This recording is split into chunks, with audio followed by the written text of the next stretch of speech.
Cepheid variables. Pretty hard topic indeed too. They don't come up a lot. So I want to talk about why they're useful and then why they do what they do. So a Cepheid variable is a kind of star, a variable star in that its luminosity varies periodically. They're named after the first one that was discovered, Delta Cephei. I think I'm pronouncing that right. So, for whatever reason, they become more and less luminous periodically. You can look at a Cepheid variable, perhaps with a telescope, and you can measure its period.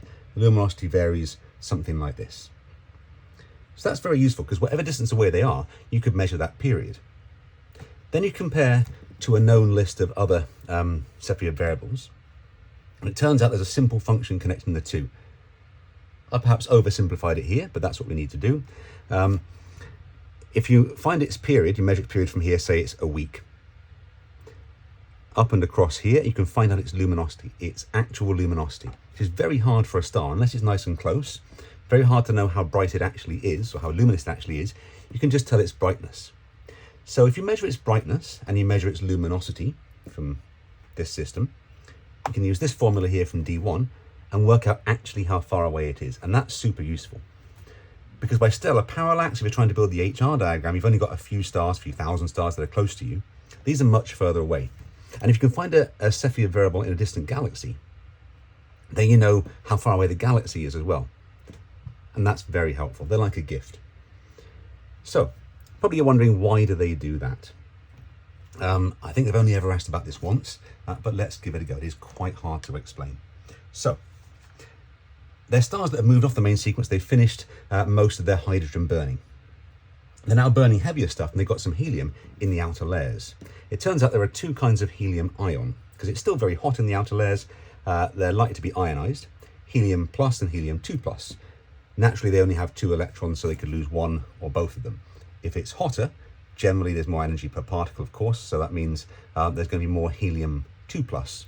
If it's colder, there'll be more helium plus. Helium 2 plus is more opaque. It's going to absorb more of the light from the inside. So it's a cycle. There's no obvious place to start, but let's give it a go. So it turns out it actually shrinks and expands. Let's imagine it's getting cooler. Sorry, it got cooler, so it's going to shrink. Now if it heats up, because it's a gas that's shrinking, this is a gas cycle, because it's shrinking, it's now hotter, so more helium plus 2 will form. And now it's more opaque. Which means that light coming from the core is going to be absorbed more, and so it will get even hotter. Which means it will now expand, which means it will cool, and there'll be more helium plus and less helium 2 plus.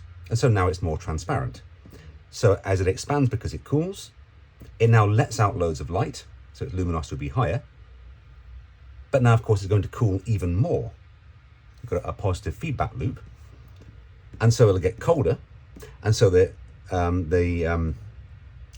will contract. And that was the cycle. And then you get more helium plus 2, etc.